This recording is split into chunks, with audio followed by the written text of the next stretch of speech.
Yes.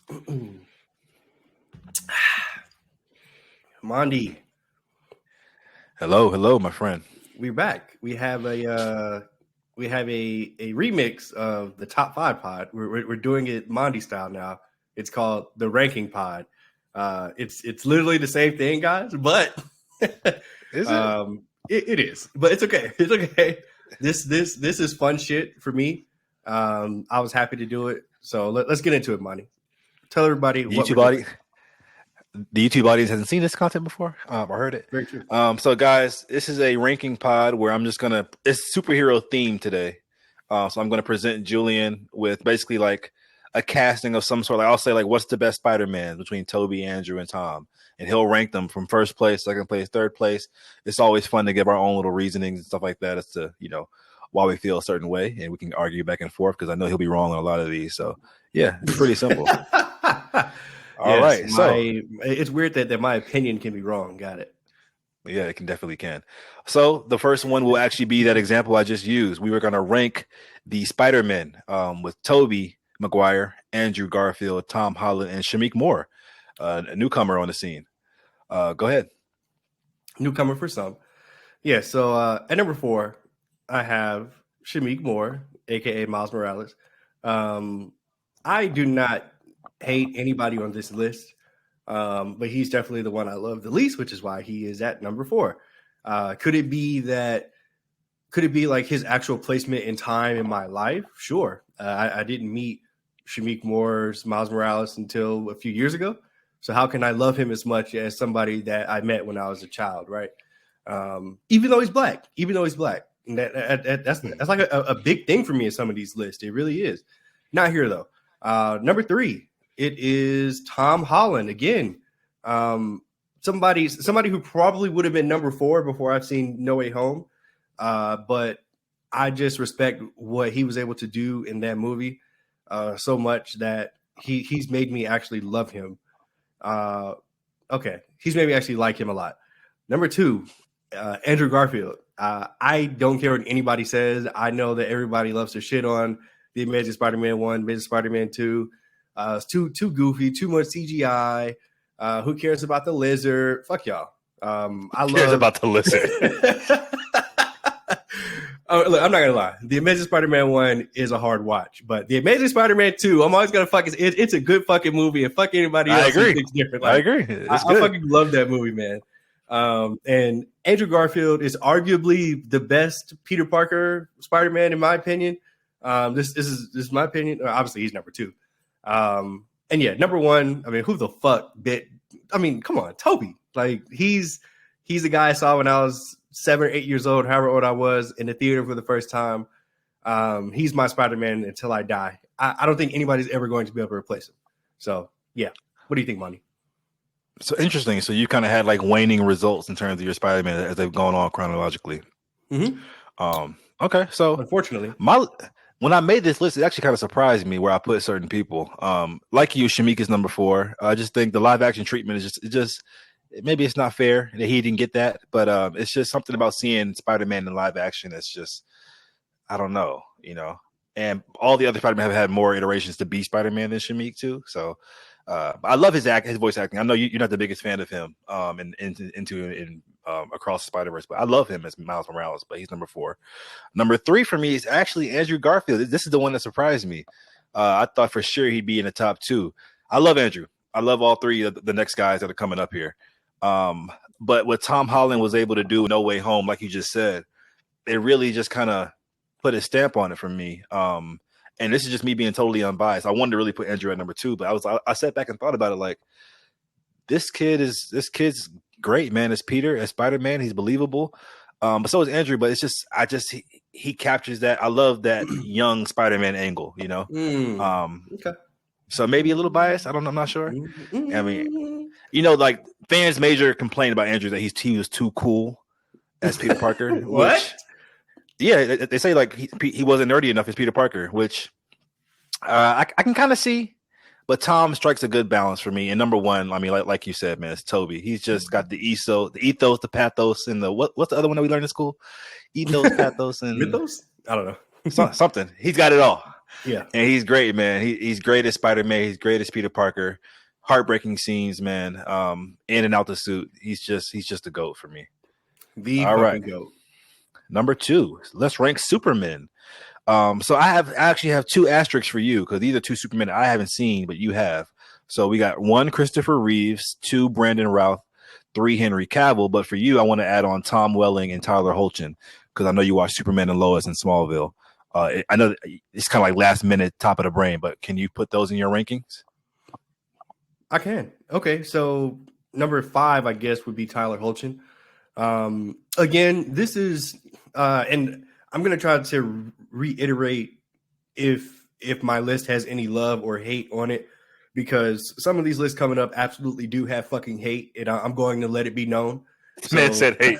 No, hates. Like I literally despise them. I don't want them to be the character ever again. All right, but not in this instance. So number 5, it will be Tyler Hoechlin. I actually really like him as Superman. I still have not finished Superman and Lois, but I've seen enough of him to say he belongs. And I think that given more time, he could climb higher on the list. Wait, how is his Clark Kent? Just curious.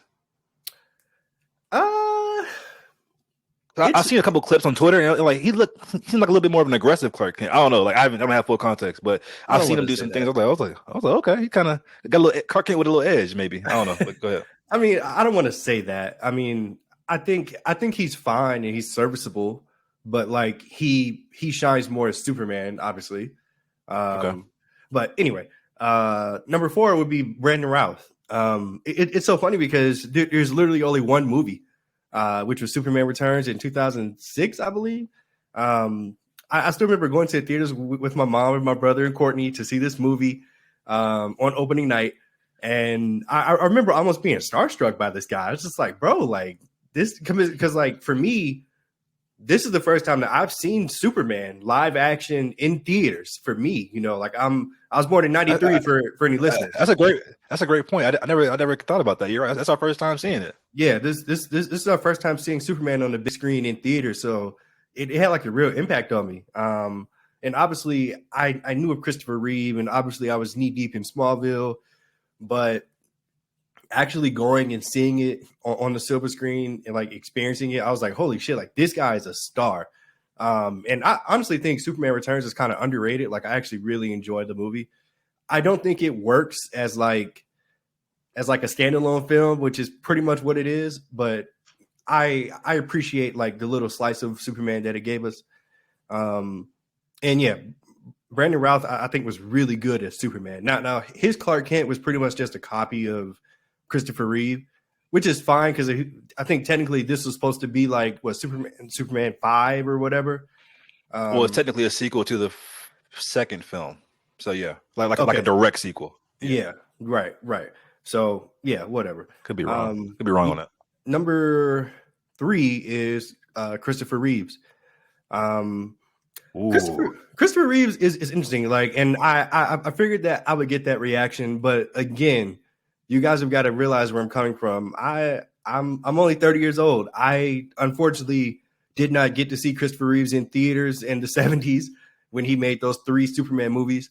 I saw him as the guy in the wheelchair on Smallville. And like respectfully, that's how I was introduced to him. Like even when he was introduced as this character in Smallville, I didn't really know like, oh wait, that's like I didn't put 2 and 2 together. Like, oh, like that's Superman. Like I had to go back and watch those movies. And you know, those movies are good. But the best things about, I mean, they don't really hold up, honestly, in my opinion. And the best things about them aren't the movie. Like it's more so like either the iconic soundtrack, which we may or may not discuss later, or some of the things they were able to accomplish in the movie, like whether it's having Zod and all those guys in there and the Fortress of Solitude, but whatever. Christopher Reeves, he's still a great Superman. I still think when people think of the character, this is pretty much who they think about. So Christopher Reeve. Number 2, Tom Welling. If you would have told me about Tom Welling, like I may have had him at number one, but I'm not going to disrespect Henry Cavill because technically Tom Welling was never Superman until the finale, and we didn't even get to see him in the suit. So, yeah, but I mean, Tom Welling, I watched him for 11 years, man. He's awesome. I wanted him to do more, and he just got sick of it, of course, after 11 fucking years. Number one is Henry Cavill. He's my Superman. I mean, this is he my I got a little sassy. He my Superman. He my Superman. When I saw him at the end of Black Adam, I was like, let's fucking go. The Rock, you did it, bitch. Like, you fucking did it. And then they just took it from you because they don't want you to be great. But yeah, what do you think, Monty? Give me your Superman list. Good list. So I only have 3. I didn't have the added context of being able to add Tom Welling and Tyler Hoechlin. So my number 3 is Brandon Routh. That was a great point you made about him being the first time we as 90s kids saw Superman on the big screen. And he was great, man. The only reason I got him last is because he just basically did what Christopher Reeve did, which he did awesome at. And like you said, Superman Returns is a really underrated movie. I remember watching as a kid. I hated it. I was like, this movie is not enough action. It's just stupid. But as I got older and watched it as an adult, which is like within the last year or two, it's really a really good movie. It really holds up. It's got a great story. And Brandon Routh really embodies Clark Kent, especially, and Superman. Number 2 for me is actually Henry Cavill, bro. I love Henry Cavill. I mean, fuck what everybody says about him being too dark or gritty or whatever. Like, that is my interpretation of what, if you read like New 52 comics or whatever, or just any of the modern Superman comics, that's a good interpretation of how an alien would act if he came to Earth and he was struggling with certain things, and he had an aspect to him where he felt alien. I know Superman, like, which is what fans didn't like. They like, well, Superman's the everyday man. Yes, I agree, but at the same time, I like the idea of my Superman having a hint of alien to him. Like, look, like, I don't know, that's a weird kind of a thing to say, but if you understand what I'm saying, you get what I'm saying. He's very just so stoic, and I loved Henry Cavill, and he definitely nailed the physicality of Superman for sure. And number 1 for me is I mean, of course, it's got to be Christopher Reeve for me. I went back and watched these movies, man, and I mean, his Clark Kent is what everybody else tries to do now. Like, it's just too iconic, bro. Like, there's a scene, and even the way he's able to switch his mannerisms up. Like, there's a scene, I don't know if you've ever seen the first one or whatever, when Lois Lane is talking to him. She's like, "I know you're Superman. I know you are." And he's like, "No, I'm not, Lois." And he finally straightens up. He fixes his posture. Like, his face changes, and he turns into Superman. Like that. It's just like, that's Superman. Like, it's just an iconic role, and yeah, that's why it's number 1 for me. But all 3 of them are really great. Number 3, let's do your favorite, the Defenders. So, guys, this is Netflix's The Defenders. The choices that I gave Julian were Daredevil, Luke Cage, Iron Fist, and Jessica Jones, as well as Punisher and Elektra. Mm-hmm. So 6, go ahead. 6-1, baby. Okay. All right. So, guys, you remember earlier how I said there's going to be some fucking hate. So here we go. Some vitriol. Yeah. We are starting off with some hate. Number 6 is Elektra. Holy shit. She might be one of the worst written characters in Netflix series history. And I'm not even like I'm not trying to be hyperbolic or anything. Like, she's bad. She was one of the most annoying and insufferable characters I've seen on television in a while. And imagine having this bad of a character in such a great show as Daredevil, and almost to the point where, like, it's like ruining the season when Daredevil has been one of the highest rated shows on Netflix. Yes. Can I ask what makes her bad? Because I didn't see Daredevil season 2 or 3. Okay. Was she wasn't 1, I think, a bit, but yeah, season 3, she was like the plot, which sucked, and she was the plot in the Defenders to an extent. Anyway, yeah. She just makes bad decisions after bad decisions after bad decisions, and she loves to drag Matt down to make these bad decisions with her. And we had to spend 2 seasons of Matt trying to, like, beat her away, but he can't do it because he actually loves her. It's just like, bro, can we get to, like, the actual plot of this season? Because nobody gives a fuck about this bullshit. Number 6 is Elektra. Number 5 is Iron Fist. I don't hate Iron Fist. I just think that Iron Fist is, like, dangerously boring. Dangerously. No, seriously. It's very unfortunate because I think I think like the show could have had something with like this whole connected universe thing that they tried to do, but Iron Fist over the course of a season or two, it just wasn't captivating enough for me personally to be like, man, like I love Danny Rand and I just love the immortal Iron Fist. Like who gives a fuck?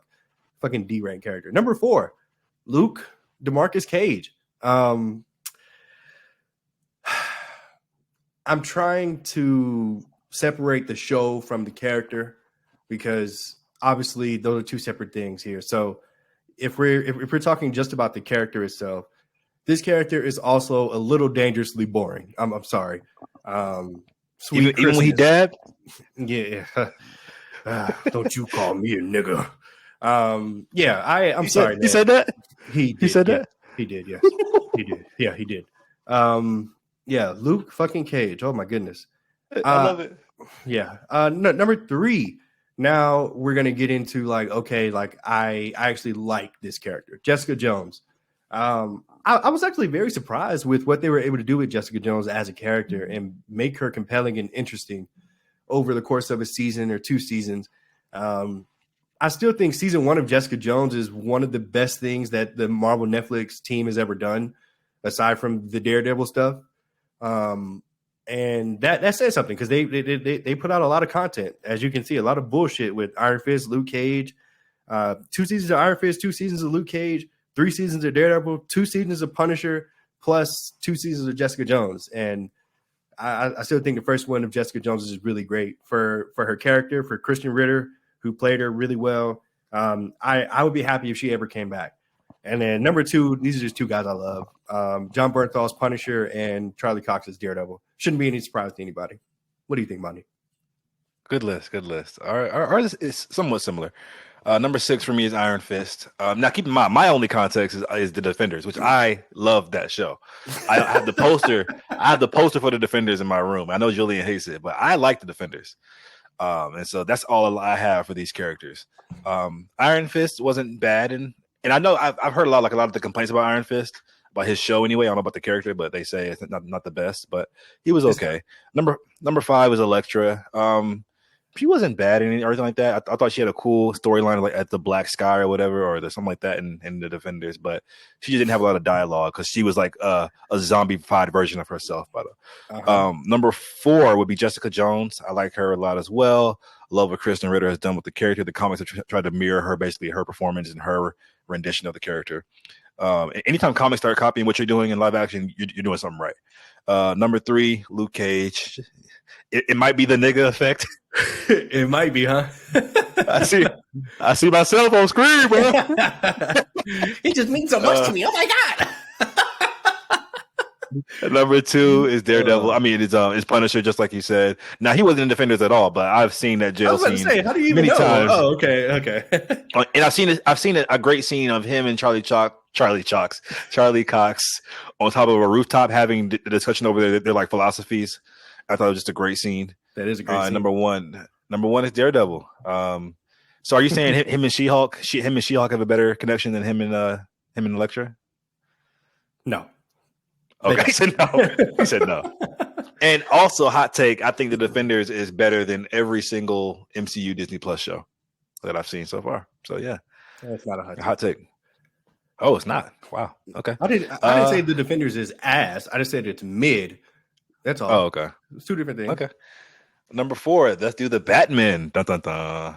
We got guys. We got Michael Keaton. We got George Clooney. We got Val Kilmer. We got Christian Bale. We got Ben Affleck, and we got Robert Pattinson. So out of the 6 Batman, 6-1. Give it to me. Whoa. Okay. You can go first on this one, Monty. Okay. Okay. Sure. Threw me for a little loop there. Number 6, I got Val Kilmer. I mean, I wouldn't say he was bad as Batman, I guess, but he's just not memorable. I haven't watched Batman Returns since I was a child, so maybe I need to revisit it in my adult years. So that could have something to do with it, transparently. Number 5 for me would be George Clooney. I love Batman and Robin. Me and you both, we've expressed that on the pod many times. I think his Bruce Wayne is pretty smooth, but I don't like how he tried to be. He tried to be sexy as Batman too. Like that's kind of weird. Okay. So Poison Ivy, you want to go on a date? Like, bitch, you're Batman, bitch. Get in Batman mode. Um, by the way, the silver Ice Age suits at the end of Batman and Robin go crazy. Crazy. Number 4 is Christian Bale. Believe it or not, this might be a hot take. I love all these Batman going forward. By the way, but somebody I don't know. Like as the years have gone on, and I've seen other renditions of Batman, I just think that I don't know. The Bruce Wayne is cool. The Batman is a little forced at times, but I still love him. I guess. Number 3 for me is Michael Keaton. I didn't realize how much I liked Michael Keaton until I saw The Flash, believe it or not, which I don't think is the best movie in the world, but it just reminded me like that's, Michael Keaton's a really, really great Batman. His lips do bother the fuck out of me. I just wish they would just, this nigga needs some CGI on them lips, but I like what that's he does crazy. With Bruce Wayne and Batman. I like how way he moves in the suit. Number 2 for me is Robert Pattinson. I still hate his Bruce Wayne, honestly. I really do, but he's just so good as Batman. Like, speaking of the alien thing with Superman, I know Batman's not an alien, but he's supposed to feel alien to criminals. People are not supposed to think he's a human being. They're supposed to think he's some kind of monster that comes out at night. And he does such a great job of capturing that, I feel like, in the Batman movie. Can't wait to see what he does in future iterations. The number 1 is Batfleck. The most comic accurate Batman, in my opinion. Love him as Bruce Wayne. Love him as Batman. Love the voice modulator. That's my Batman. Go ahead. Okay. Number 6, I have Val Kilmer. Again, I think we're similar in that we saw him once a long time ago. We never saw him again. And I don't think Batman Returns is a bad movie, but like you, I haven't revisited it in a little while. I think I've seen it maybe 3 or 4 years ago, but it came and went, and I was like, okay, sure. Number 5 is Clooney. Again, somebody whose movie I actually love. Batman and Robin like holds a special place in my heart. And he's a big part of it. He's a big part of the reason why. Yes, that movie does have a lot of ridiculousness, but that's why I love the movie. God damn it. So niggas love to talk about Bane. I love it. Okay. It makes me laugh every time. Nigga, so Bane didn't say a single word in that motherfucking movie. Nigga, Bane was just keep in mind this nigga's one of the smartest villains Batman has. a master tactician. This nigga Bane has like a continent under his control, but he can't form a sentence in this movie. I love it, bro. I love Batman and Robin. Okay, I'm sorry, George Clooney. You know it's fine. Number 4, Michael Keaton. I don't get the hype. I never did, but again, I was born in '93. I was fucking a baby when he was making his movies as Batman. Well, I guess I would literally. Batman came out in 89. 89. He only did it once, right? The first one?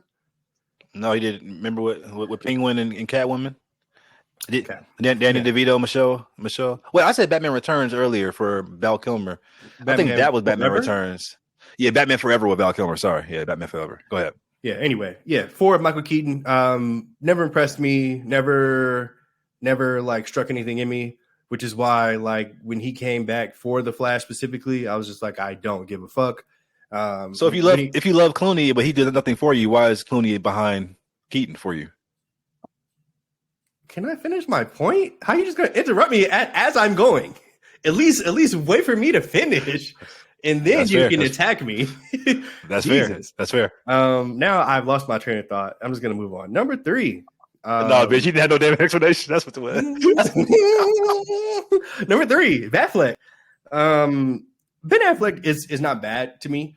I do not love him as much as you do. Clearly, you have him number 1, but if he comes back, cool. If he doesn't, number 2, Christian Bale. Same. I like Christian Bale, I guess, but like I'm not in love with any of these guys, as you can tell. And number 1, aside from number 1, is Robert Pattinson. And again, Pattinson. Yeah, again, I was so against casting him as Batman. I just couldn't see it. God damn. I was like, I don't get it. What are we doing here? And his casting is literally the reason moving forward where I'm just like, I don't care anymore. Like I'm going to just wait and see, because there's been so many times where I'm just running my mouth and I'm just so wrong, just like I was here, because he was masterful as Batman and the Batman. So I can't wait for part 2. And he's my Batman forever. Like I don't want to see anybody else take up the role, even though we're going to. So yeah. Nice. All right, next, guys, is The Incredibles. Would you like to go first, sir?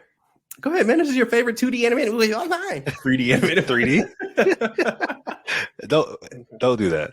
But yes, this is my favorite 3D animated movie of all time. Favorite 2D is Lion King. And so this property means a lot to me. So guys, we have Bob Parr, Ellen Parr, Dashiell Parr, Violet Parr, and Jack Parr, and I added Frozone in the mix too. You know, gotta have that. Wonder why representation. So at number 6, I have Jack. He's a baby that doesn't form any sentences. OP as fuck. I still would love the idea of an Incredibles 3 with like an older Jack who can actually like talk and stuff like that, and maybe see him at his full potential. That would be really cool. But just from a character standpoint, he doesn't give much besides being a fucking baby, I guess. Number 5 is Violet. I love everybody else going forward, by the way. Violet, I love her as a character, but I just like the other 4 more. That's all I have for that, I guess. Number 3, Bob Parr, believe it or not, Mr. Incredible himself at number 4. Love Bob Parr as well, but he's kind of reduced a lot of times to just angry yelling and just being a dad. And I think the other characters have a little bit more nuance to him. Number 3 for me is Frozone, played by Samuel L. Jackson, voiced wonderfully by Samuel L. Jackson. Has one of the most iconic lines in all of cinema. And I love him as Frozone, bro. And number 2 for me is Dash Parr. I mean, whoever's voicing him, I think it's some kid or some shit. That scene when he running on water for the first time, he did that little laugh. Like you can just tell he's in the studio just having a ball. Like he just captures that 12-year-old white boy energy so well. Speaking of 12-year-old white boy energy, have you noticed every 12-year-old white boy just like they love Under Armour and they just wear like high ass socks and they just, I don't know, they have a vibe to them, and I fuck with it. Well, wow, what? R. Kelly-ish, a little no R. Kelly.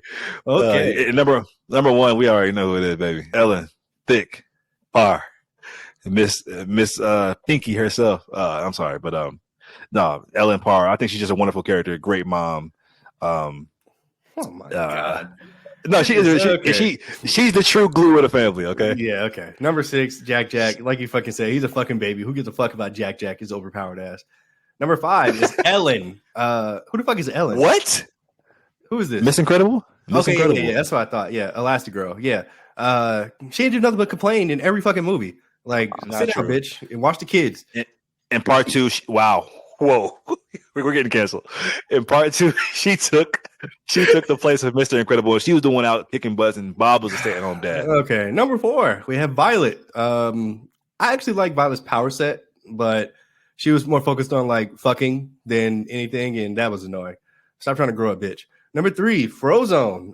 Honey, where's my super suit? All right. Number 2 is Mr. Incredible. He was fine. Like he almost choked a bitch. Like actually, he did choke a bitch. I think I was nuts for that. Number 1 is Dash. I mean, he was the coldest one in the movie. I mean, come on now. Yeah.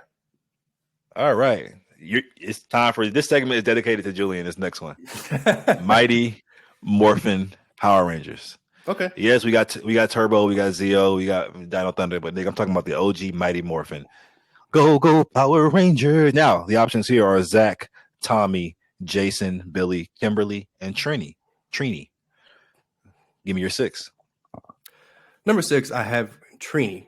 Now I want to again put my disclaimer. I literally love every single one of these Rangers. These are the OG Rangers. Number 6 is Trini. Number 5 is Zach. Sorry, guys. Sorry. Yeah. I'm sorry, guys, but I even when I was a fucking kid watching this, I was like, wait a minute, like it's racist. Yeah, that's got to be racist. Yeah, like hey, they can't just do this. This is crazy. That nigga said, like, nigga, you're in a battle for your life. Why are you doing the name? Hip hop keto. Like, what? No, stop. Fuck. Zach, I love you, bro. I love you. I love you. I promise I do. Okay. Number 4, quite possibly my first crush ever, Kimberly. White Queen. My little 5-year-old self did not know what to do with that, but I wanted it. Number 3 is Jason. This nigga was, I thought, I really did. I thought that he was the coldest nigga like on the earth. Like, he was leader of the Power Rangers. He was a Red Ranger. Like, he was beating everybody ass. And then Tommy showed up. Yeah, and then Tommy showed up. Yeah. Number 2 is Billy, man. I love Billy. I think he's incredibly underrated. Blue's my favorite color. He's my favorite Power Ranger. He was the longest tenured Ranger. And yeah, Billy's that nigga. Number 1, I mean, come on, bro. Yeah, my nigga Tommy. R.I.P. R.I.P. to Tommy. This nigga came up, 1v5, all the Rangers, threw him out the Zord. It was just like, let's get it. Nigga Jason said, man, 1v1. Bitch. Yeah. I mean, bro, you saw that tweet when it was like, it said, when that scene happened, I was like, nigga, y'all niggas couldn't lock the fucking Megazord door? Yeah. Anyway. Okay, so my 6, like you, is Trini. She just didn't have a lot to do. And I don't. That's not her fault. I just think that's just the show being racist, probably. And her being her being the Yellow Ranger is actually nuts. But that's a whole other conversation. Number 5 is Jason. This might be a hot take. I mean, yes, he was a Red Ranger. He was the leader, but he just gave atypical leader energy, and I like a little bit more in my leaders. You know what? No, I don't. What the fuck was that? Okay. Number 4 is Billy, the worst actor on the list by far. This nigga got Zach high because he's black. Oh my god. Oh my god, bro. Go ahead, Billy's acting in Power Rangers Always and Forever, the special that released earlier this year, is, guys, go back and watch it. Julian told me that he's always been this way, but I'm scared to go back and look. Because that was just Mighty Morphin. Let's go. All right, you guys ready? I'm like, oh my god, but he's still cool. He's a nerd. He's gay. Whatever. Number 3. Okay. Diversity. Right. Number 3 is Zach. Is it because am I pulling the nigga card once again? You are 100%. Yes, bitch. But first of all, like how blue is my favorite color. That's why Billy's number 2. Black is my favorite color. So that's why Zach is number 3. If that's your argument, then this is my argument. And the black suit just looks so, like, the black suit in contrast to the other suits, like the all bright and colorful shit, just looks so cold to me. And so, yeah, he was dancing his ass off, though. That was racist, but whatever. Number 2 is Kimberly, bro. Like you said, the Caucasian queen. Just my first crush, probably, that I can think of. So she gets that number 2 list. And I'm like, why they give her the skirt, though? Like, them niggas knew what they was doing. Nigga, even Trini didn't get no skirt. Well, that's because a man played her in the Japanese version. Yeah. I know. And number 1 is Tommy. I mean, he's just the coldest. Rest in peace to Jason Frank. Yeah, man. Tommy. Number 7, we have the Fox Universe X-Men villains. Now, guys, this list is a little lengthy. Not really. Probably like 7. I believe it's 7 people. 7. So we have 2 Magneto, one by Sir Ian McKellen, sorry, and the other one by Michael Fassbender. We have William Stryker. We have Dark Phoenix from X3, not Sansa's, X3. We have the Sentinels from Days of Future Past, just them as an entity. We have Sebastian Shaw from First Class, and we have Apocalypse by Oscar Isaac, or as I call him, Ivan Ooze. What do I call that nigga? Ivan Ooze, yes. Go ahead. Number 7, I have the Sentinels. This might be a hot take, man, but I am sick and tired of them doing this fucking Sentinel storyline. Like, I am just so sick of it. I hate their design. I hate their conceptualization. I hate the fact that they exist, and I don't want to see Sentinels anymore. And in the movie that they were in, they were the eyesore of the film. They were the worst part of the movie. And oh my god, hot take. What? I said hot take alert. But go ahead. Oh, is that okay? Number 6, Sebastian Shaw. I literally had to Google who the fuck this was. The only reason that he's not last is because I hate the Sentinels. So yeah. Number 5, William Stryker. So from here on, my list is like good to great in my opinion. William Stryker, I actually really liked him. I think he got most of his shine in X2, if I remember correctly. But just being like that villain, like that real bad guy who doesn't think he's bad. Niggas just like literally uprooting people's lives. Is like warped his kid in some destructive being. Like you're a pretty fucking terrible guy. Like, but you know his kid. You know his kid was supposed to be Legion in that movie, right? Yes. Yeah. Okay. Number 4, Ian McKellen's Magneto. I'm probably going to get a lot of flack for this. Number 4? Number 4. I'm probably going to get a lot of flack for this, but this is my fucking list about my personal enjoyment. Now, I think that he has probably a top 5 like moment in X-Men series just from pulling magnesium out of that nigga's body. Like that's just incredible. Excuse me. But like he's so old, man. I personally love Prime Magneto more. And when we get to him on this list, you'll understand why. Number 3, I have Apocalypse. I loved Apocalypse. I loved Oscar Isaac's Ivan Ooze Apocalypse. I know that nobody else does, literally, but when I saw him in the movie, I was like, whoa, this is pretty much how I pictured Apocalypse would be. I picture him being overpowered as fuck, beating everybody's ass, menacing, threatening, all that. I liked it. Number 2 is Michael Fassbender's Magneto. I also think he has a top 5 moment in the series with what was it, a penny in the forest. I mean, just a great scene. Amazing scene. It's great seeing him younger because he's much more ruthless. He's like not as cold and calculated as he is when he's older. And he's just like, I'm not letting you get away with this. Actually, like I'm going to kill you, your family, and everybody else here. And like I actually like really love that. Number 1 is Jean Grey's Dark Phoenix in X3. I mean, what she murdered everybody. Like I mean, if we're just talking about in a vacuum of what they accomplished, like she killed Professor X. No, I'm saying this list is your personal favorite, but I mean, if you want to alter it into who's the most powerful, then sure. No, I didn't say anything about powerful. I'm just saying like if we're talking about this says X-Men villains, so I read it off who are like the worst of them. So yeah, so that's what I'm saying. Like she like almost destroyed the entire world. So I kind of had to say she was the guy. And the Sentinels did destroy the entire world. And you had them last, but okay, go ahead. But I hated the Sentinels as characters. But Jean being a great guy, and then killing Professor Xavier in front of me, disintegrating the nigga. I was just like, the first Thanos. God. Yeah, she was she was the first. Yeah, she fucked him up. So yeah, that's my list. Go ahead, Monty. Your turn. Okay, for the real list, X-Men fans, you guys ready? All right. Number 7 is Apocalypse. It's just bad. I mean, I said it before on the pod. Oscar Isaac, I love you as an actor, but this was just bad, man.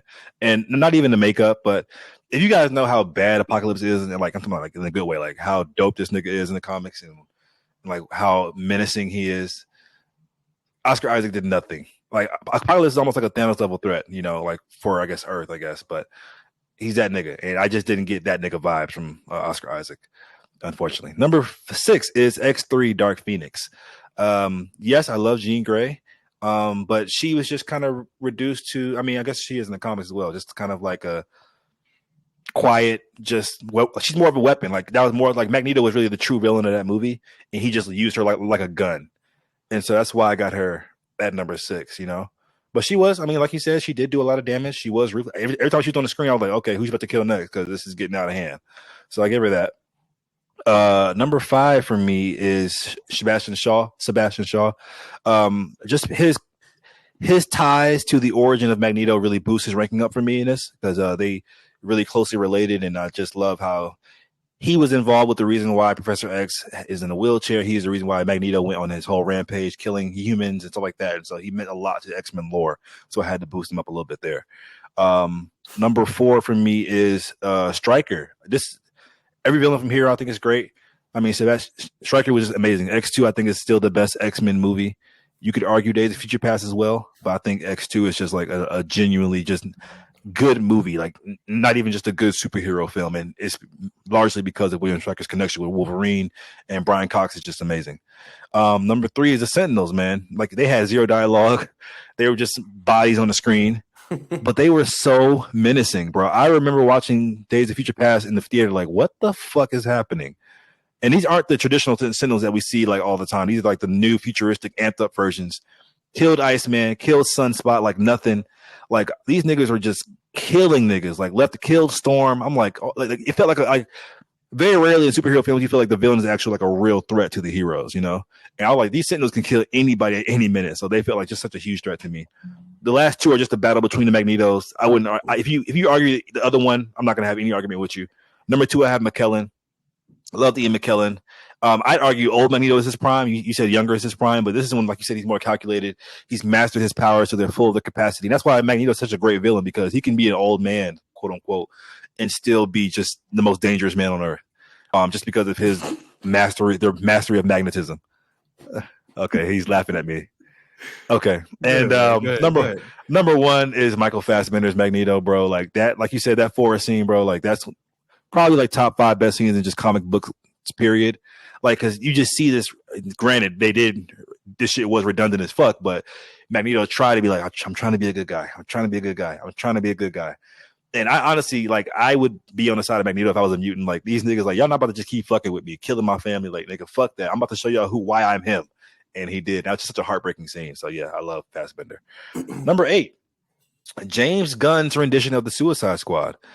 So we have Bloodsport, we have Harley Quinn, we have King Shark, we have Peacemaker, we have Ratcatcher 2, Polka Dot Man, and I added Rick Flag as well. So Julian, guys, is not a fan of this movie. I think it's a great film. But go ahead, Julian. What are your thoughts? This movie is terrible, and everybody on this list is terrible. At last, I have Ratcatcher. Who the fuck was that? And then I was like, okay, the girl. This is the girl that speaks to the rats. Oh, next I have Polka Dot Man. This is a nigga that blew himself up. Next, I have King Shark. The nigga had one line of dialogue, and all he talked about was eating people. Then I had Nom. Yeah. Then I had Rick Flag. He was better in the original, my opinion. Then I had Bloodsport, which was Idris Elba. Thank you, Idris Elba. He was just Will Smith's Deadshot. Number 2, Peacemaker. I actually really liked him in this movie. He was like one of the bright spots. And then number 1 was Harley, just because I was familiar with her. Monty. Okay, I hate when you do this. So, guys, Julian fails to miss the point a lot of times when it comes to these, and like this is why James Gunn is a genius. Yes, all these characters are kind of stupid conceptually, but that's why they're so great, because James Gunn is able to humanize them in a way to where, yes, we can care about a character like Polka Dot Man and the fact that he has trauma from his mother, and Ratcatcher 2, who talks to rats but is the heart of the team. Like, that's why James Gunn is who he is. And so my list is a little bit more I guess better than his. Last place for me is Polka Dot Man. I think he's great, but the other ones are just better. Peacemaker is next in line for me. I love John Cena's Peacemaker. Actually, in the movie, I didn't care for him, but when I saw his show, that really kind of recontextualized things. I'm like, you know what? He's actually a really, really good character with a lot of heart. Next is King Shark. I think what's the nigga's name who voices him? Rocky. Why am I going blank? Steven Sly. Sylvester Stallone. Bro, this is the whole Groot thing all over again. You take a character with limited vocabulary, seemingly dumb, but he's the heart of the film. Like, he's just so funny. Oh, nom. Like, it's just so good for me. Next is Harley Quinn. Margot Robbie, we know this is her like stamp, her movie career. Well, probably now it's Barbie, but it was Harley Quinn up until Barbie. We got Rick Flag. I think is an underrated character. I think he adds so much. Like, he's the straight man, and all the chaos going on in Suicide Squad, all the wacky characters. He's the guy that's like, y'all niggas are actually insane. And I love that about Rick Flag. And he had the great line in the movie when Peacemaker killed him. He goes, "Peacemaker, what a joke." Great line. Next for me is Ratcatcher 2, who I think is the true heart of the film. She is just the glue to the team. And she's just, I love her, man. Yes, she's attractive as hell, but at the same time, she really is just a great member. And number 1 for me is Bloodsport. Idris Elba's take on that is just once again, is the nigga card being played? It is. I don't know. But first of all, his suit design is amazing. The way his guns can just kind of like top on top of each other, and they can make all these different gadgets. It's just so cool, and he's just like such a great leader in that movie. And I think it's a great movie, a great team. Next list, guys, is another James Gunn joint, Guardians of the Galaxy, with the final team that we saw in Guardians 3. So we got Star-Lord, we got Drax, we got Groot, Rocket, and Gamora. That's the original 5. But I also added Nebula and Mantis. So out of the 7, give me your 7 to 1. Number 7 is Nebula. I actually really like Nebula, and she did grow on me as part of the team. But number 5? Number 7 is Nebula. Oh, okay. Yes. Sorry. Number 6 is Mantis. Obviously, the bottom 2 characters are the characters that are not part of the original 5. That doesn't mean that they're bad. I actually really like Mantis too. She was more for comedic relief, which isn't a bad thing to me. But in terms of like battle, aside from putting a nigga to sleep, she's not really good for anything unless she's fighting Earthlings. She can put me to sleep. Yeah. She's fucking them cops up. Yeah, like I said, unless she's fighting fucking Earthlings, she's useless. And she's literally fighting in space the entire time. Number 5 is Groot. You could argue one of the hearts of the story in maybe one of the movies, but I think Groot is cool. I would have actually loved to learn more about him as we went on, but we kind of just got bits and pieces of information. Pun not intended. Holy shit. Anyway, number 4, Gamora. She probably would have been higher on the list if she never would have split off from the group and we wouldn't have this weird thing. But yeah, I mean, honestly, I don't love her as much as I did when she was part of the actual team. But she's still cool. I mean, she's still kick ass, Thanos' daughter, all that stuff. And then number 3 is Rocket. I've like always loved Rocket, even before we got his story in Guardians 3. I thought that Rocket was a very interesting, fun, likable character. I love that he always kept it real and he always talked his shit, even though he was a little nigga. And I love that, like, this nigga always has guns. Like, I just think he's the funniest thing ever. Like, this nigga always has guns on him, or a bomb, which is worse. Keep it on him. Yeah, keep that shit on. Number 2 is Star-Lord. Man, it's so funny. Like, a character that I've never heard of before this movie debuted. Didn't think I would give a fuck about these ragtag bunch of group niggas at all, but Star-Lord really holds them all together. And I think Chris Pratt, this movie put him on the map. I mean, I don't think there's an argument for that. And I mean, I give a fuck about Star-Lord like the character now because of Chris Pratt. So, and number 1 is obviously Drax the Destroyer. Am I biased because I'm a wrestling fan? I don't give a fuck. Jesus. He completely stole the first movie. And we got a mouthful of cum. And then once they realized that he was so good in the first movie, they were like, all right, we got to cut this nigga by the knees because he's not supposed to be this good. And then they just nerfed him moving forward. But that's how good he was in the first movie. He's still good enough to be number 1 on my list. So, Monty, what do you think? So, guys, this entire list, everyone on this list is amazing to me. So don't get mad if your favorite characters in last, because I love all these characters. Number 7 is Rocket. I love Rocket. I really do. But I like the other 6 better. And I'm going to say that a lot in these categories because I just love these characters. Number 6 is Groot. Very limited speech, but he's got heart. I'm gonna keep saying that he's got the heart. Number 5 is Gamora. I love what Zoe Saldana does with that character. I loved her arc in Infinity War, and her connection with Star-Lord and the rest of the team. Number 4 is Nebula. Nebula is somebody I did not like at all until Endgame.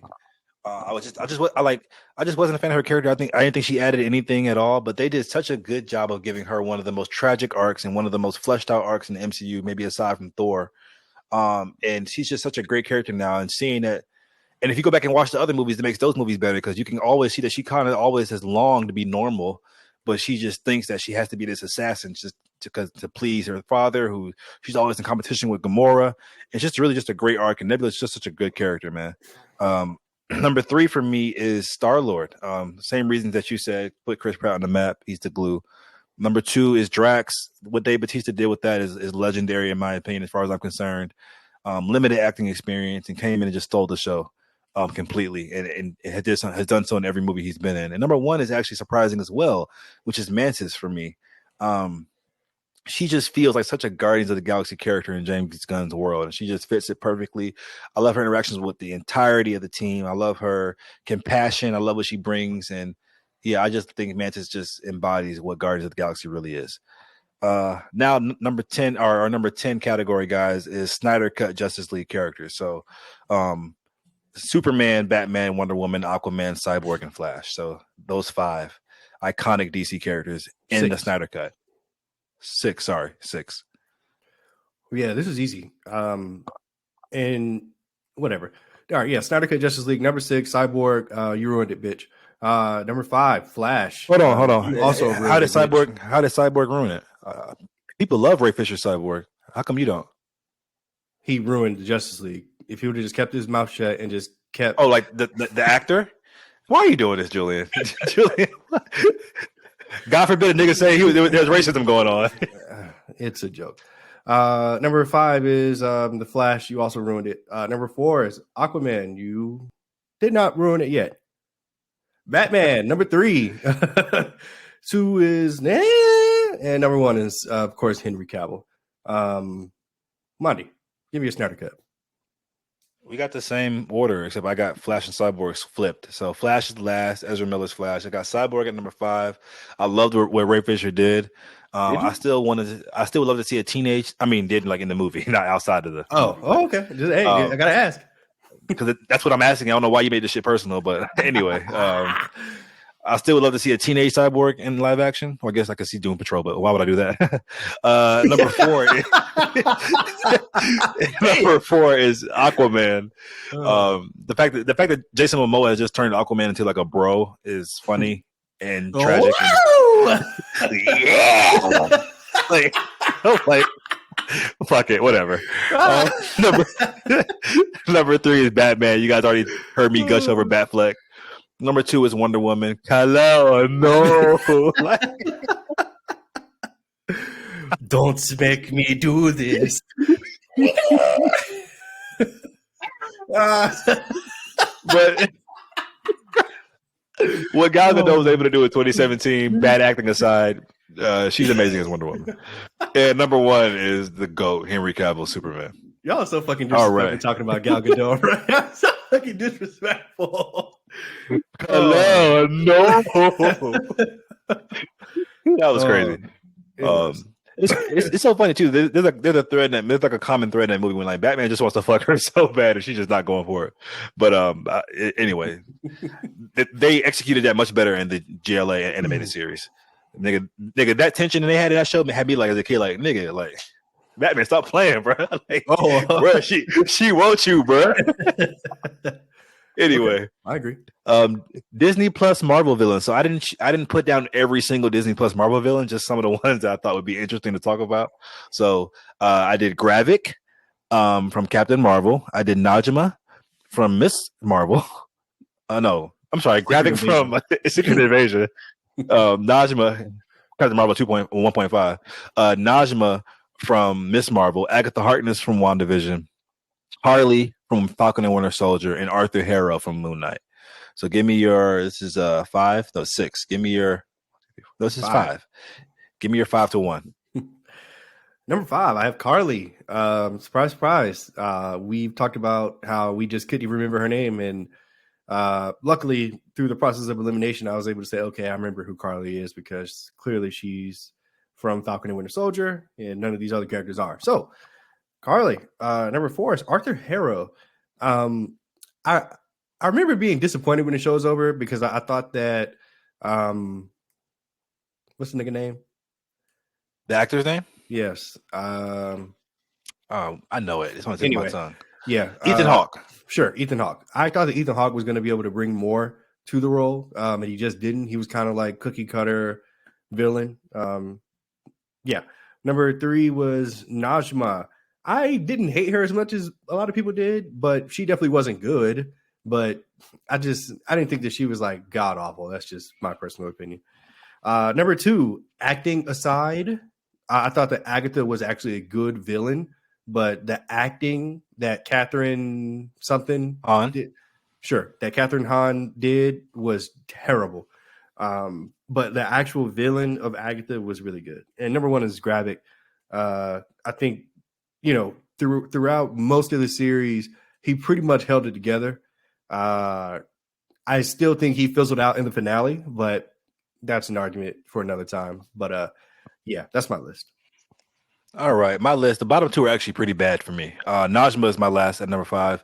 I think the actress who plays her has a lot of fun playing villains. I thought she was really good in Polite Society, a movie that came out earlier this year. Guys, check it out. She's pretty much playing the same character in this movie, having a lot of fun with the role. But the character of Najma just was not threatening at all to me. The Jinn. Number 4 is Carly for the same reasons that you mentioned. I thought she had a really cool philosophy, but I don't like the way it was executed out through her. Number 3, Arthur Harrow. Interesting setup, but like you said, the payoff just was not there at all for him.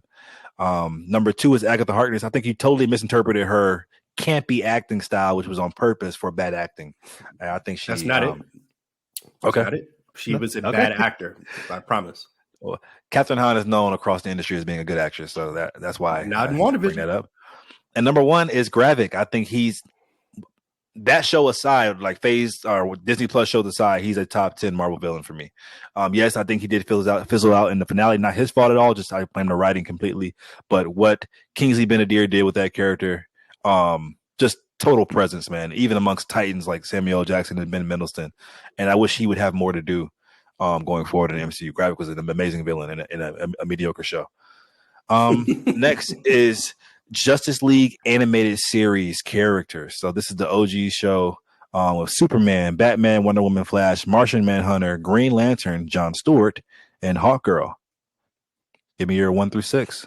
7. You're 7 here. So number 7 is Hawkgirl. So even though that like they gave this Hawkgirl like a lot to do, because like I don't know if you remember, but she was in Super Friends. But she just didn't do shit. Like she was just her and Hawkman. Yep. Yeah, she was just Hawkman's side piece. So yeah. But yeah, I mean they gave her a lot to do. Like the entire first season was dedicated to her essentially, and like they basically had her Wonder Woman and her and Wonder Woman basically had a blood feud throughout the rest of the series because of what happened in season 1. So great writing. Number 6 is Martian Manhunter.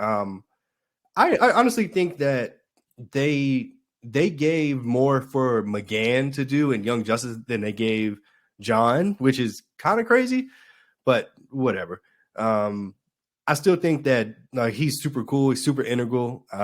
His power set is like really great for animation, like all the phasing and this nigga can do anything.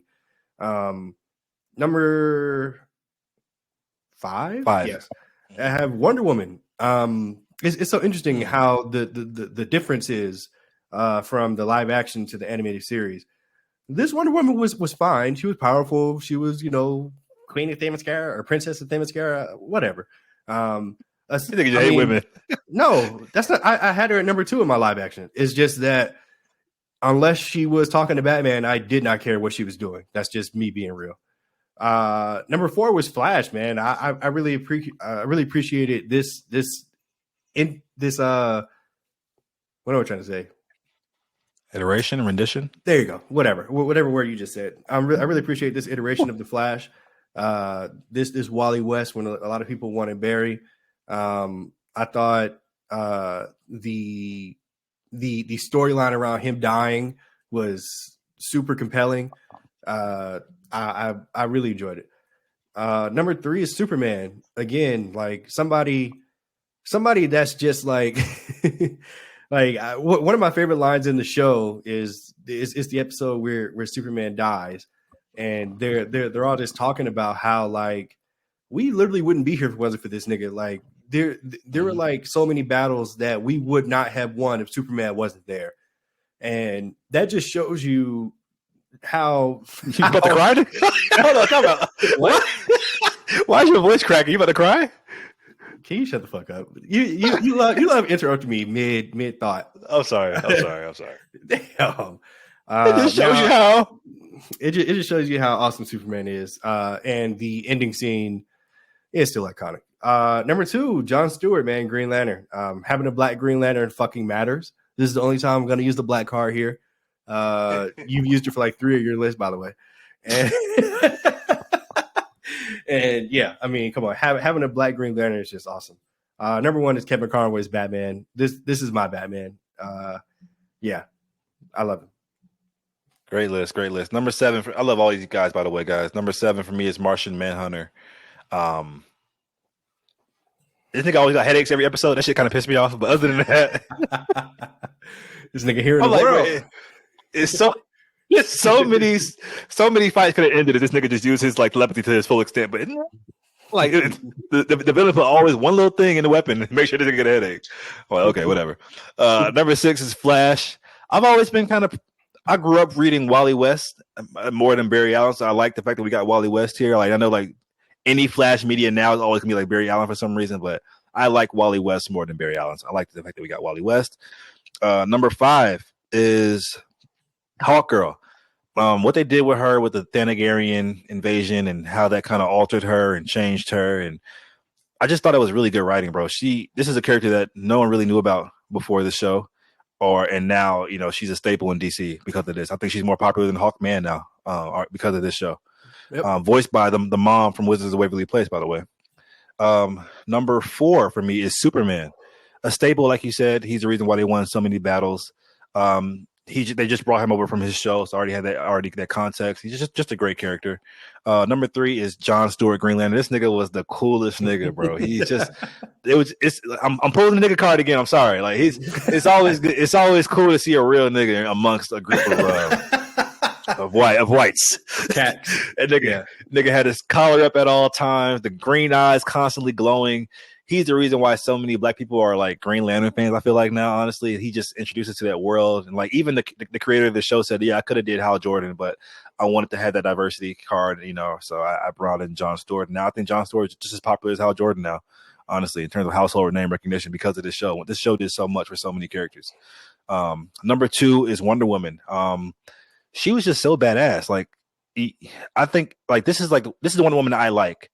Like she just ready to fight, ready to kill. Like her Superman always butted heads because she was like, no, I'm going to kill this nigga. Like fuck all this putting this nigga in jail shit. I'm about to chop his head off. And I love that. I love how Wonder Woman differentiates herself between the main 3 in DC because she's always had that kind of mindset. And this show did a really good job of exploring that. And number 1 is like you said, bro, Kevin Conroy's Batman, bro. Like live action animation is just a go. Like this is the Batman that everybody should strive to be to some extent. If you're doing if you're going to take on the character, like he's just Batman, and loved it. Yep. So I'm gonna add a little asterisk here. What are your Teen Titans 5 through 1? Because that's kind of like similar. So I'll go first. I'll let you think about yours. I don't have to think about it. I didn't watch Teen Titans. What? Oh yeah. I like Teen Titans Go. Then you'd like Teen Titans. Anyway, 5 for me is Cyborg. Booyah. Number 4 is Beast Boy. Terrible. 3 is Starfire. 2 is Robin, and 1 is Raven for me. Raven is just so cool. Anyway. Okay, got it. Wow, how do you know that? Because you're watching Titans Go. Let's do the Fox Universe Fantastic Four, guys. So Reed, Sue, Ben, and Johnny. Give me your 4 through 1. Number 4. Julian hates the Fantastic Four for some reason. I don't know why. I don't hate them, but you love them so much, and it makes me Marvel's First Family. Oh my god, yeah. Number 4 is fucking The Thing. Who gives a fuck about this rock monster? Who cares about this? You're so disrespectful. No, nobody cares. I'm sorry. Number 3 is Sue, I guess. Number 2 is Mr. Fantastic, I guess. And number 1 is Johnny, just because he says "flame on." I guess. Those are horrible reasons. Here's the real list, guys. Number 4 is Reed Richards. I think this was a great rendition of Reed. Number 3 is Sue Storm. Jessica Alba in that suit that's a boy's wet. That's every boy's wet dream, bro. I'm sorry. The blue contacts kind of pissed me off in part 2, Rise of the Silver Surfer. I don't know why they did that, but whatever. Number 2 is Ben. He's definitely more than just a rock structure. He's like, that's why he's so cool, because he's like, Michael Chiklis brought so much heart and compassion out of that rock monster that you so eloquently put. And number 1 is Johnny Storm. This put Chris Evans on the map, in my opinion. Like, what? Chris Evans, yeah. What? Okay. Chris Evans in this role, like, this is why he's so good, because he's so good as Cap, but he's so good as Johnny Storm too. Like, He just really was just like the all American bad boy that every kind of kid wanted to be. Another example of white boy energy that I liked. Let's do. Wow, Chill out, that's chill out, crazy. chill out, chill out. Don't do me like that. Okay. Category 14, guys. Team Aang from Avatar. So of course Aang, Toph, Sokka, Katara, and Zuko from season 3 when he joined. Give me your 5 through 1. Okay, so I absolutely love every single one of these characters. There is no actual like bad answer here for me. Number 5, I have Sokka. Even though Sokka cannot bend, Sokka's probably like the most. Also, he do the bending. So you doing the bending, huh? That's funny. Look, like even though Sokka doesn't have powers and he can't fight with every, Sokka is obviously the most strategic, and I don't give a fuck what nobody says. He is the funniest nigga in the show. I absolutely love Sokka, man. Sokka's my guy. Number 4, I have Katara. For a long time, I couldn't stand her just because I thought she was just being an annoying little bitch of a sister. But oh my god! Over time, she grew on me, and she's obviously a valuable member of the crew just because she can fight so well. True waterbending prodigy, by the way. Number 3 is Aang. I love Aang. He's a very familiar, simple-natured character, kind-hearted, pure-hearted guy. He's the main character, so he's going to get all the shine. Number 2, Zuko, obviously the journey he went on, blah, blah, blah. Dante Bosco is the man, though. I love Dante Bosco, his voice acting. And number 1 is Toph. Toph is Toph is just it's what happens when you catch lightning in a bottle with like a great Jesus Christ, a great idea, a great character design mixed with like great time, and everything just comes together because Toph is amazing. What the fuck is so Agreed. funny, bitch? What the fuck are you laughing at? You're about to have asthma attack over there. I told you I've been sick. You know no slack. Yes, you know what? Fuck you. Here's my 5 through 1. I got 5 at I got Sokka as well. Anytime shows need a character that don't have any powers, he's a strategist on the team. you gotta bring some value. And I disagree. I don't think he's the funniest nigga on the team. I think it's Momo. Mm-hmm. No, Momo's the funniest, and then Sokka. He's not. Number 4 is Aang. All the reasons you said. He's the simple natured main character. You know, I mean, I love Aang, but you know, the next 3 have so much more to them. You know, number 3 is Toph. I love Toph, man. Amazing, badass. Kind of put the whole gender thing on his head. With her being such a badass girl. It's funny how Team Aang is so conveniently filled with every single person, every single elemental bender is a prodigy in their own right. I guess except Zuko, but he's still a prodigy. His sister's just so much. But anyway, he got lucky with that team. I'll say that. Number 2 is Katara. I mean, Katara is just a great character, bro. And number 1 for me is Zuko. I think the best character arc in animation, possibly. The scene, like I mentioned it before, he's on top of the mountain, strike me down, like please, like just almost bring me to tears every time I watch it. Like it's just Dante Bosco did amazing with that. Okay, he can laugh. Okay, but you know what? You're the biggest hypocrite. Okay, no, I agree. Okay, I shouted out Dante Bosco first of all, so I agree. Category 15, guys. DBZ fighters. So the ones I've chosen for this list are Goku, Vegeta, Piccolo, Trunks, Gohan, Goten, Broly, and Krillin. So 8 this time. I know the guys. Julian's a huge Dragon Ball Z fan. Give me your 8 through 1. I'll trust your list. Right. So number 8, I have Goten. Goten fucking sucks. This nigga can't do anything. He had like 10 episodes to be interesting, and he failed. Number 7, falling right next to Goten is Krillin. You know what? Krillin is probably the strongest mortal. Well, the strongest Earthling in Dragon Ball. But yeah, that's where it stops. Especially on this list. Number 6 is Piccolo. Man, Piccolo would be so much higher if they just used him, but they just don't use him anymore. He's just this nigga basically Kami now. He's just guardian of nothing. Number 5 is Broly. Broly, man. I still stand by this. The 2020 movie, I think, Dragon Ball Super Broly is the best Dragon Ball Z GT Super. It's the best movie that we've gotten, man. It's so fucking good. What a way to reintroduce a character that's been loved. And yeah, Broly. Number 4 is Gohan. He would be a lot higher on this list, but again, don't use him. They want this nigga to be a scholar so bad. Number 3 is Trunks. Yes, I'm including Future Trunks in here because Future Trunks, he arguably, not arguably to me, but he has the greatest intro in anime history, in my opinion, is Trunks. Number 2 is Goku. Number 1 is Vegeta. Vegeta's my favorite character. So, yeah. Mondi. Okay. Mondi, did you mute yourself? How do you do these things?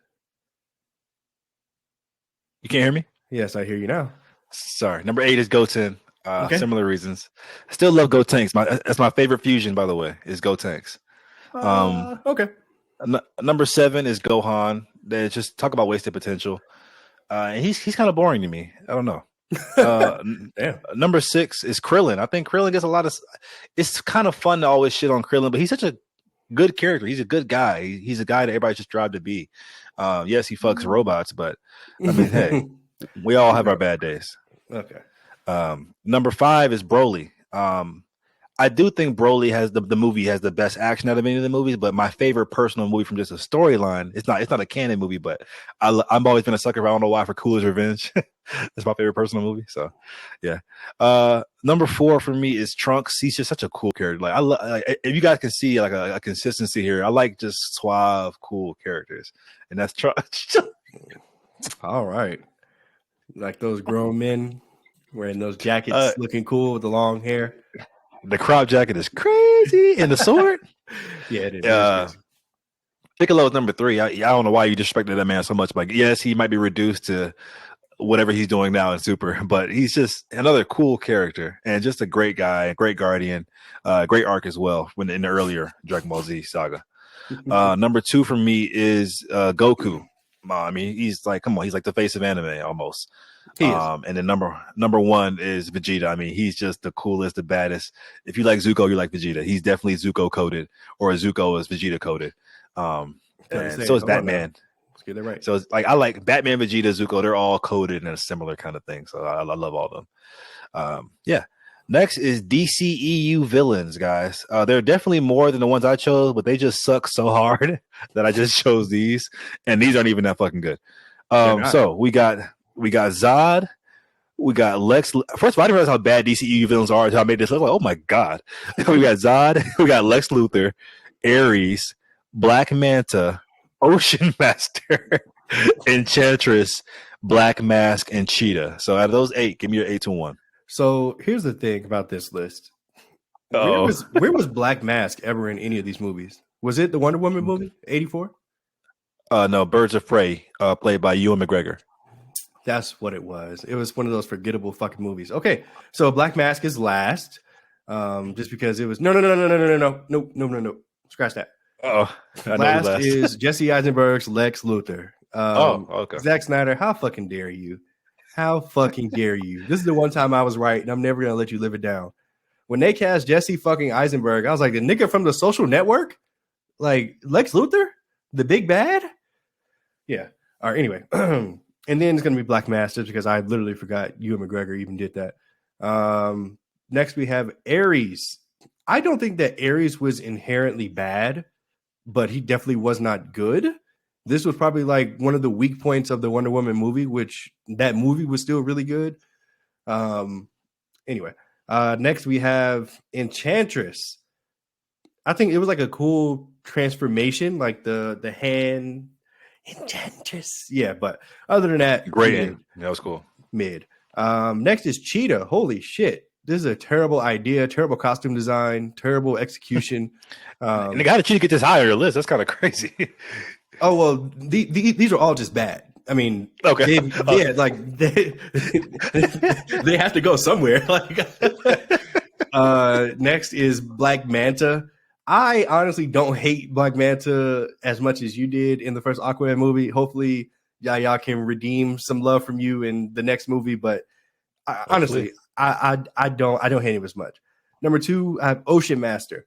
Again, somebody that I didn't hate. He kind of just, he's like the least bad out of these guys. So he's number 2. And number 1 is Zod, who I actually think was actually really good. I actually really enjoyed Michael Shannon's performance as Zod. But yeah, this was a tough list for sure. Yeah, guys. So out of 8, 7 of these are actually like bad to me. Like 7 out of the 8 are genuinely bad villains to me, and I'm being serious. So take 8 through 2 with a grain of salt, I guess. Number 8 is Black Manta. I mean, yeah. I want him to do. I want him to do better in Aquaman 2, but wait. Please yes. tell everyone why you think that he was so bad in this movie, bro. It's just he's a good actor, by the way, but the acting He was is. off. He was a Power Rangers villain basically in this movie. It just fell off, bro. It just fell off. I wish his father was Black Manta. Like his father that got killed in the beginning. He was like I think he would have been a really cool Black Manta. The first Black Manta. Number 7 is Cheetah from Wonder Woman 84. Kristen Wiig. I mean, It was bad. I don't know. I don't know what to say. Like it's so bad. Number 6 is Black Mask. He probably would have been lower, but I just watched Birds of Prey recently. The movie's still just mid as fuck to me, but Ewan McGregor's trying. He's just trying to be too wacky, and I never interpreted Black Mask as being a wacky guy and all the stuff I've seen him in. Like every Batman villain tried to be like Heath Ledger coded now, and it's just like, bro, just do your own thing. Number 5 is Enchantress for the reasons that you mentioned. She had really cool effects, but Cara Delevingne is not a great actress, and she didn't really do anything, but she just looked cool visually. Number 4 is Ocean Master. Patrick Wilson did what he could. I blame the script and James Wan, honestly. Looking forward to what he does in part 2. Ares is my number 3. I love me some Remus Lupin, but yeah, like you said, probably the worst part. And I get they tried to subvert expectations, like, oh, this is the God of War. Like, no, nigga, that ain't no fucking God of War, bitch. How dare you disrespect Ares like that? I love you, Lupin. Number 2 is actually Lex Luthor. I mean, yes, it's bad. Like I said, 8 through 2 are all bad, but weird casting choice. But at least he had some kind of like, he actually caused a lot of shit to happen in BVS. He was like, he did good for what he was meant to do, but not a good Lex Luthor. If that makes sense. He probably like a good toy master or some shit.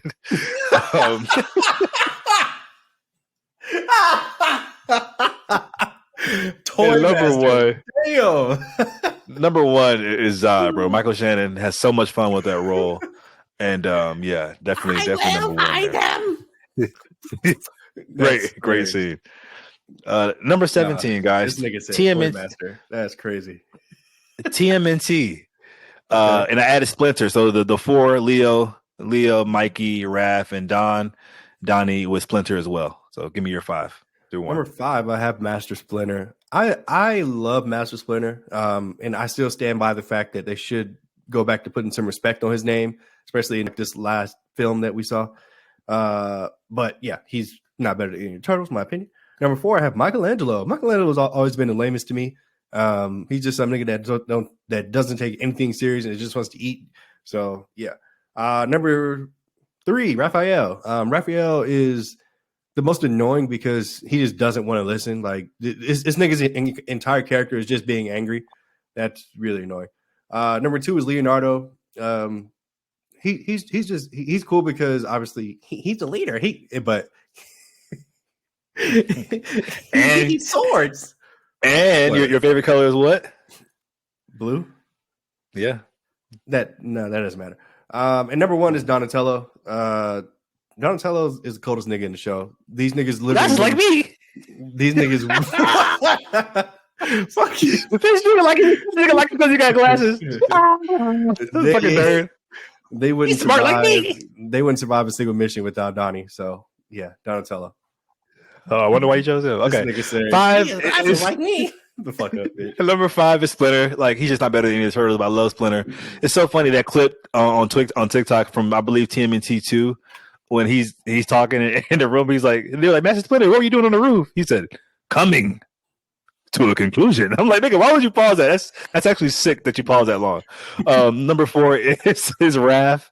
Like you said, I feel like he's been reduced more recently to just a rage monster. He's not always been that way. I mean, he's always had like the inklings of like being like the mad angry guy, but he was never just that was only his only character trait. And I feel like they're kind of leaning a little bit too much into that more recent Turtle stuff. Number 3 is Leo, leader. I mean, he's just basic leader shit. You know, he's cool. Number 2 is Mikey. He brings some kind of dimension to the team. He's funny. Apparently, I don't read the comics, but I saw like a TikTok video that was like he has the most potential out of all the turtles, but he just doesn't take it serious. So that's a kind of cool thing, I guess, about him. And number 1, even though I laughed about you about it, is Donatello. I think he's just the best overall Ninja Turtle. Yeah, because he has glasses like you. Guys, number 18 is music themes. So we got the OG Superman theme, Christopher Reeve. We got the Tim Burton Batman theme. We got the 2017 Wonder Woman theme that me and Julian love. That if you watch the Snyder Cut, that shit was used at least 18 times. We have the Raimi Spider-Man theme. We have the Avengers theme and the 90s X-Men animated theme. Mm-hmm. Give it to me. Wow. All right. So first I have the Avengers theme.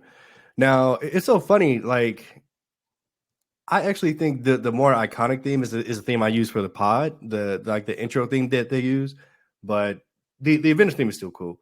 Next I have the Raimi Spider-Man theme. I had to like Google this. I couldn't even remember what it was, and I was like, oh, okay, this is just like when he's swinging through the city type shit. So yeah, it's still cool. Then it's the Tim Burton Batman one. I like this just because the animated series kind of made their own off of this. But this is still pretty cool too. Excuse me. Number 3 is the John Williams Superman theme. This is iconic. This is one of the most iconic themes of all time. I mean, it's so good. But it doesn't beat. It's number 2, nigga. Number 2, hey. Motherfucking. Does she have mutant? Does she have a mutant gene? No. You're wrong. I was doing the Wonder Woman theme. Oh, sorry. Number 2 is the Wonder Woman wrong? Theme. Yes. Okay. And then number 1 is obviously. Yeah, come on, bro. I mean, the 90s X-Men theme claps all of these. Like it just does. My opinion. What do you think, Monty? Okay, I think all these, by the way, are iconic in their own right, and so don't be mad at my choices, please. At number 6, I have the Danny Elfman Spider-Man score. It's great. When you hear it, it brings you back to 2000. I promise you, every time you hear it, when he's swinging through the city. Number 5 is the Avengers theme. It's just It's just another great theme, super iconic. Number 4 for me is the 90s X-Men theme. I mean, it's what? Look, they're all great, bro. They're all great. They're all great. They're all great. But I remember being a kid, watching WB Kids. No, it came on WB Kids or came on Fox Kids? Fox Kids. Nigga, that opening sequence, that's just amazing. Number 3 is Wonder Woman theme from 2017. Bro, this bitch she can open the fridge, like yeah.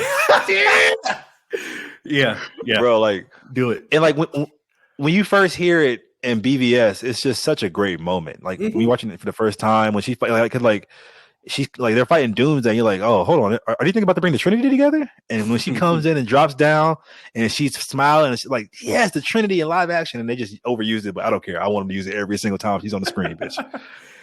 Number 2 is the Batman theme.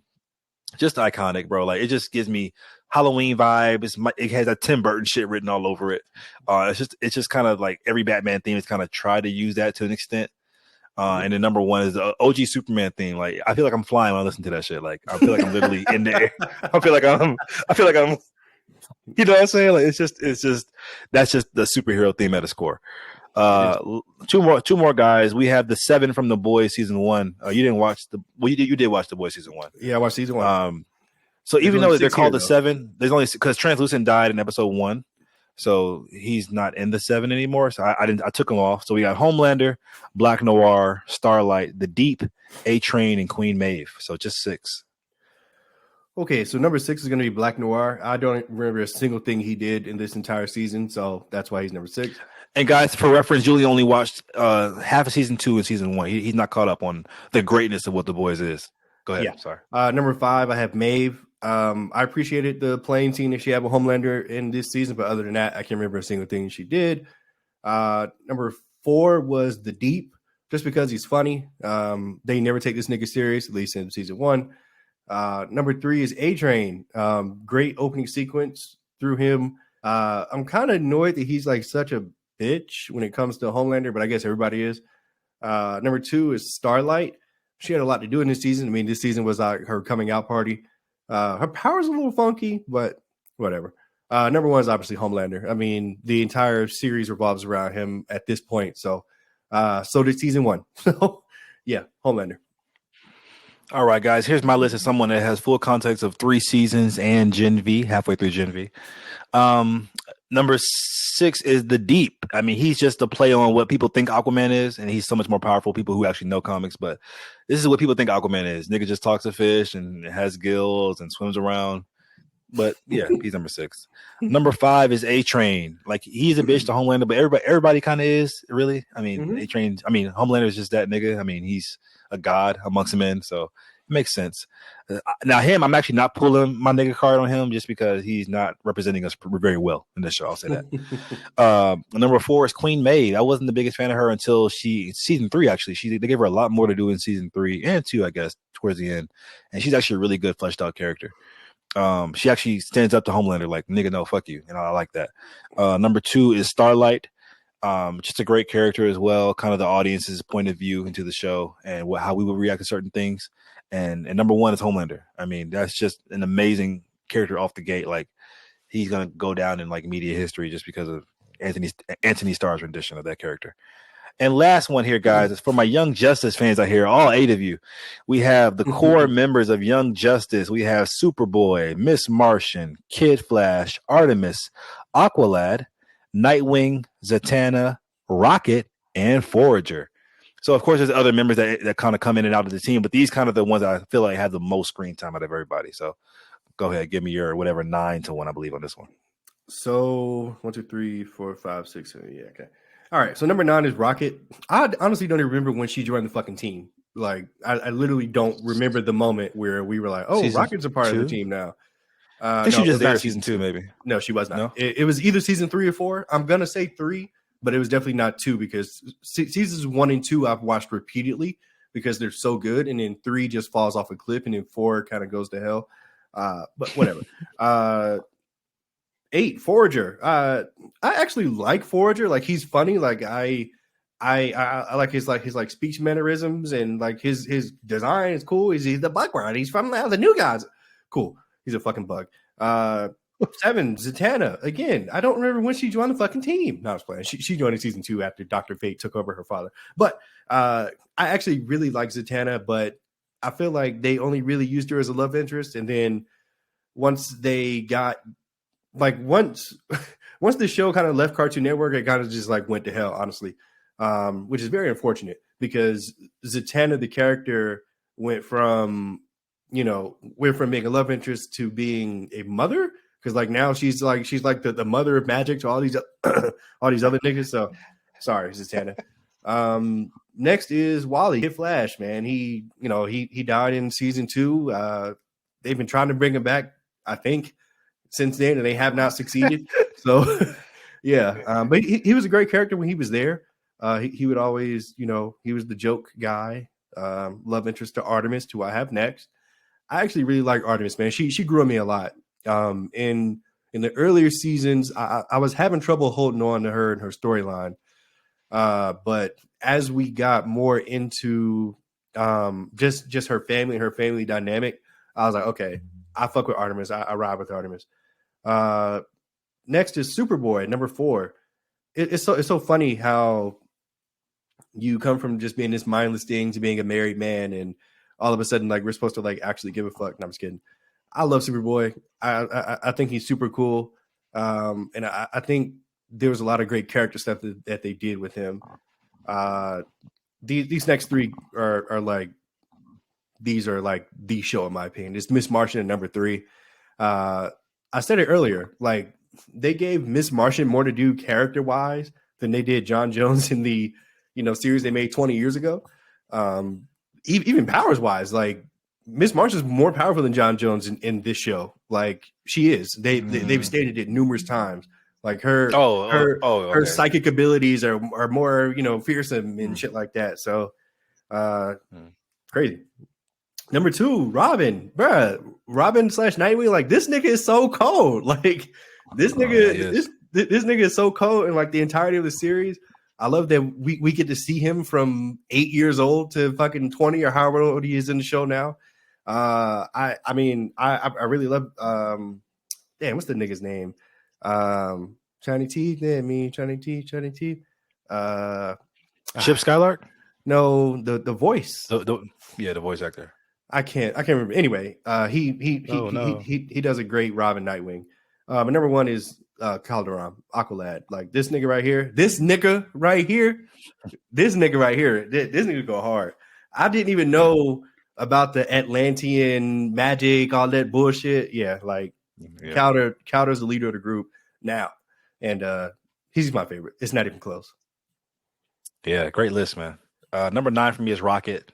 Just a little, even though she's a core member, a little bit unforgettable. And they made her really ghetto for some reason.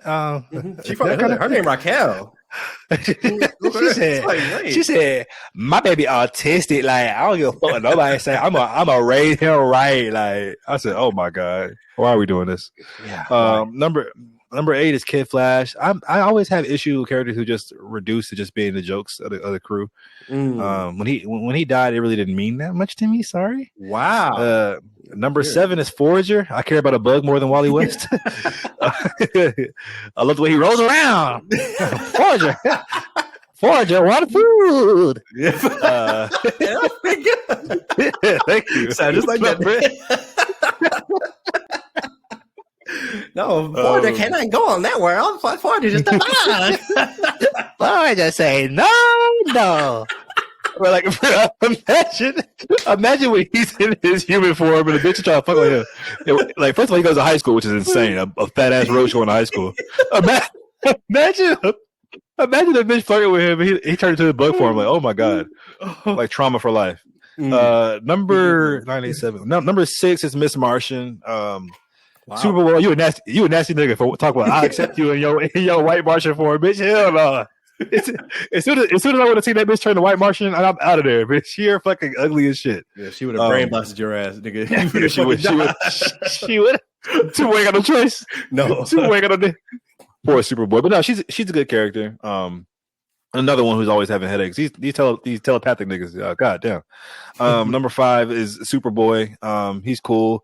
I hated him in season 1 just because he was just the Hulk pretty much, and I'm like, oh my God, like, but he has character growth, and then cool. Number 4 is Zatanna. I loved her. Am I biased because she's the baddest woman in comics? Maybe.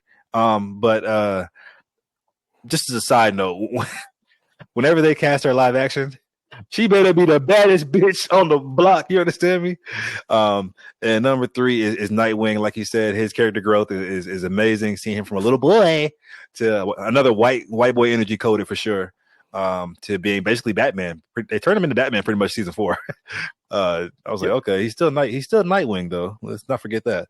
Number 2 is Artemis, the character who I didn't know at all. I had no reference to her from the comics at all. I don't know if she was made for this show. I'm about to say, I think they made her up for the show, yeah. But she's one that really grew on me. Just a great character. Great. I don't know whoever voiced her as well, but she does a great in the voice acting department for her.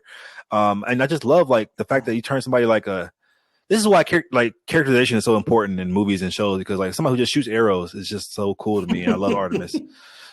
She always holds her own. And I love her sister dynamic and all that kind of stuff. And number 1, like you said, is the nigga that be clapping them cheeks. Can you hear me? I hear you. Can you hear me? Okay, yeah. The Calderon is he gay as fuck, but that nigga Fido. I was like, who read Jesse McCartney? That's his name. Sorry. Oh, Jesse McCartney. Yeah. Calderon, little gay ass nigga with them swords, nigga. He be going crazy.